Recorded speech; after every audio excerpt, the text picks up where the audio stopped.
So a good place to start is in talking about eating disorders in athletes. I know that that's an area of interest and expertise for you. Yes. So tell me how you get involved in that area. What sparked your interest? About 20-some years ago, I was at the counseling center, and the women's basketball coach came over and asked to talk to someone who could help her with her women, and just as a general therapist. And so that was me, and I loved it, and I worked with them in team building ways and individual therapies. But basketball players don't really have eating issues. That's anecdotal on my part, but for the most part, they're larger women, they're allowed to be larger, they have to eat. But that then brought me into the world of gymnastics. Ooh, very different world. Yes. Yeah. And then swimming, and tennis, and volleyball, and soccer. And then the eating disorder piece became, quite relevant, because those other sports it's really endemic.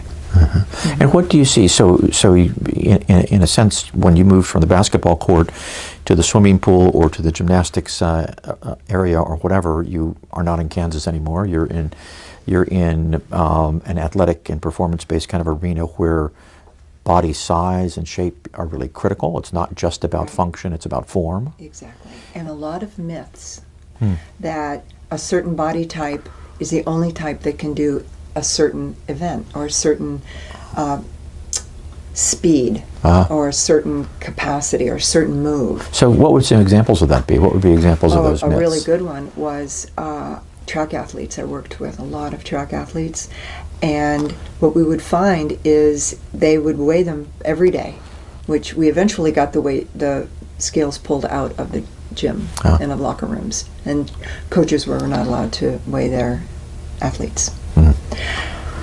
So what would happen is they would weigh in, maybe they'd have 5 extra pounds, which a woman at 20 who's a full-blown athlete, her weight can range 8 pounds in the course of a couple of days, just from her level of activity and food. And so she was up 5, and she ran, but she PR'd in the mile. Best race of her life. And then she would go back and she would say to me, I don't know why he wants me to weigh 5 pounds less. For me to weigh 5 pounds less, I will suffer, and I'm a faster runner at this weight. But the coach had a very narrow view of here's what you should look like, and she just dropped 5 more pounds. We have no idea what she would do. I see. Okay, interesting. And so one of the kind of distinctive things then with athletes is sort of a performance expectation and the myths of the body types that lead to that performance. Right. What else do you see among athletes that are, distinctive features of disordered eating in those populations? Well, I'm thinking of swimmers who, when I started there, they also did the line up in front of the scale. And I literally saw the coach, tap somebody's behind and say, we got to do something about this. Really? Yeah. And it's all kind of jocular and, just fine to talk that way until, 3 or 4 or 5 of his top swimmers are bulimic and clogging the drains in the showers. And, for example, an Olympic athlete I worked with was doing beautifully and expected to win everything. And a week before, he suggested, if you just dropped a little bit, I think you would just blow him out of the water. Well, she dropped 5 pounds, and she lost her strength. And she came home with 1 silver. Wow. Which was a complete devastating humiliation to her after years of being trained to be this premier athlete. Wow. So a real disappointment. And the intent was positive, the impact was incredibly negative. That's right. Yeah. So what I tried to do is the education level of the coaches and the trainers was, if we don't do that, then we have nothing. So I did a lot of conversation with the strength coaches, and they're very reasonable people, trainers very reasonable. The coaches are a little more, I've almost found them to be superstitious. Like, this is how it has to be. And anything other than that is an anomaly that I can't allow because there's so much pressure. So that pressure then filters down and everything gets very strict and tight, and very critical. Very critical. You know, I can't help but think that it just feels to me like there's almost a parallel process going on where the coaches are very structured and regimented, That's right. very rigidity, things have to be this Right. way, That's and right. then that scaffolds their expectations of performance and success, and it gets translated on down to the athletes themselves. That's exactly Like you it. can't go outside these borders or boundaries. That's right. And so when you hear of swimmers at a party binging all night or getting busted for cocaine, it makes sense. The rigidity of the entire structure is so great. Or, you know, you find out an athlete smoking pot. Well, it's kind of a counterbalance to what you're saying. But I think that the field that is the most difficult is gymnastics, because they're ultra tiny people to begin with, and anyone outside of the slightest variation there, you know, was seen as actually a hazard, that they could fall off the beam if they weren't just the tiniest person, or, you know, they would go over the vault incorrectly and they had to be tiny. So young women who were really skilled coming up, they reach college and the rules change, because it's not like high school anymore where everybody gets to play. And so college athletics can be brutal in that way. Well, and I can see in gymnastics the margin for error is so slight that the quest is for perfection. Right. And so that very concept of perfection itself is pretty stifling. The very first anorexic athlete who died was a gymnast from University of Georgia. And they interviewed her all the way till Christy Heinrich, right before she died.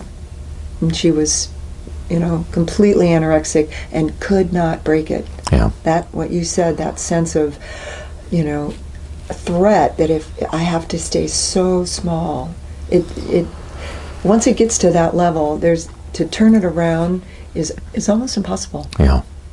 So the trick is in some ways getting it as early as possible. That's right. Before it kind of ossifies or hardens. Now, the other thing I noticed when you were talking about like the coaches and the swimmers lined up and sort of tapping the swimmer on the butt and saying, we got to do something about this. You know, part of what struck me is this, like, that's such like a little minor casual comment in some ways that could carry a major impact. Unbelievable shaming. That's right. Unbelievable shaming. Yeah. And I think if you ask me one thing about my years, it was 17 years working with them, it was those little comments that would start the whole thing. Just right there. I'm fat. I'm fat, and I've been raised to be. I've been swimming since I was 5'2" You know, I have to do something, and so bulimia was really the bigger problem with athletes, because they have to eat to perform. Right. So anorexia would be secondary because it's not an option in a way. I think I had one anorexic. Okay. And my swimmers were the ones who would get very lean during season and then gain 20 to 30 pounds. It wasn't uncommon. Really? And then have to fight that back every year. Wow, what a grind. I mean, that would just wear you down into a stump, wouldn't it? That's right. Goodness gracious. Dara Torres was bulimic when she was here. And she is 40-something, I think, now, and was in the last Olympics. And she credited nutritionists and therapists helping her, because she came out at the time about her bulimia when she was 18. And she was Olympic bound then, but didn't make it. And now, with all the really fine nutrition and guidance, she's, you know, 10 times the swimmer she was then. Isn't that remarkable? Yeah. Isn't that remarkable? Yeah. So there is a redemptive note there, isn't there? That it's not too late for some. some. Right. Yeah. Exactly. Interesting. Anything else about athletics? I mean, it sounds like the expectations of the coaches and maybe even the superstitions and myths that the coaches perpetuate are a piece of it. The quest for perfection is a piece of it. Right. Well, we, as a part of a women's health movement for the athletes, along with the women's director of athletics, got the scales pulled out of the gym, which every single coach was against, but we won. But then a few years later, they brought in bod pods, which measures body fat, which is the same number. And that we kind of lost that one. But what we found is that really the correlation between body fat and performance isn't good. It's not. It's, you know, people can be different shapes and sizes, and it's after Olympics, after people are in the Olympics, they will often say, you know, I'm not exactly as fast, but my body feels better, I feel stronger, I weigh more, and I'm just as good an athlete as I was with all that pressure, without all that pressure. Interesting, interesting. And so in some ways what's slow to change is the prevailing sociocultural expectations and sort of dynamics. Absolutely. Those are that's the crucible in which these eating disorders are formed. Exactly. And those forces are not easily altered or changed. Another example of this is when elite cyclists came up with the idea of periodization, where they would find that they were doing well and they were getting faster and faster, and then they'd level off. And no matter how hard they pushed, they'd stay level. And what they found is when they're here, they'd take a week off and sit on the couch.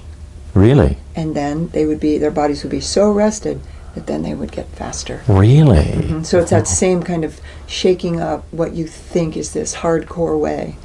Interesting, interesting. So there is hope that we can learn. Yeah. Well, Lance Armstrong's coach was the one who perfected it, Chris Carmichael, and so with that, you know, they had some credibility. A lot of notoriety, a lot of credibility. Right. Interesting, interesting.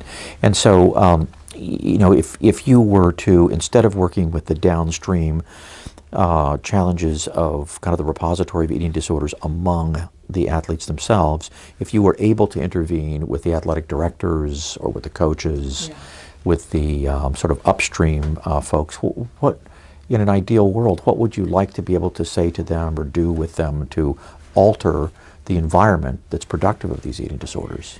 Well, what we know is that solid relationship with your coach is one of the highest predictors of performance. One of our own here at the University of Florida, Jamie Jenkins, did that study and found that what makes athletes feel the best and perform the best is a good relationship with their coach. So we know this with eating disorders, that if you're feeling connected to others, when you have an eating disorder, it's the opposite, you're isolated. And when you're feeling connected to your team and your coach, your performance is going to be better. And so more emphasis on relationship, that then allows you to feel good, that then allows you to take recommendations to eat well instead of this more top-down model. Interesting, interesting. It's very interesting. So if you were a young athlete, you know, you were in the minor leagues, or you were just coming up through high school ball, you saw a future for yourself as you were making that critical turn towards, say, the collegiate or professional kind of arena, what would you say to these athletes? What would be helpful for them to hear before they find themselves succumb to the pressures and messages of disordered eating? Well, what we often say with eating disorders is, you may be weighing your ideal weight of 110 pounds, but what's the price? And you kind of hand it back to them. Do you really want to live on mushrooms and sugar-free Jell-O for the next 3 weeks? You know, what's the price here? Because when they finally come in to see us, they've hit bottom, and the price is too high. They're just miserable, or they haven't had a period in 7 months. They are, you know, having no relationships with anyone. They're starving all the time.